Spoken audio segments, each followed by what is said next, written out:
Labing na naman ang iyong mga mata. May bahaging pero parang ngayon mong pahalata. Sinaktan ka na naman ba niya? Bakit di ka pa nadadala? Ang tulad mo ay tipong hindi basta binabaliwala.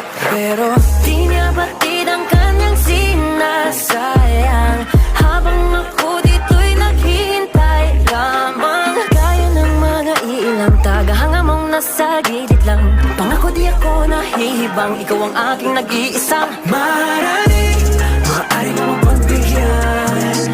Kung sakali, pag-ibig mo ay makamtan.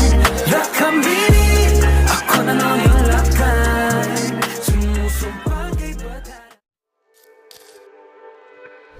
Ang Alay po is one of the most beautiful traditional dances ng Muslim communities, lalo na po sa Tausug and Badjaw.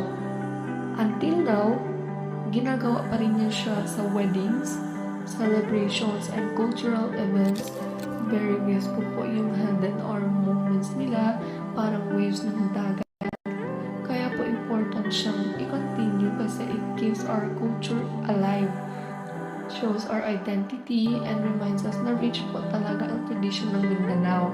Even young people today po, they still perform it kasi proud sila sa roots nila and gusto nilang ipasa sa next generation.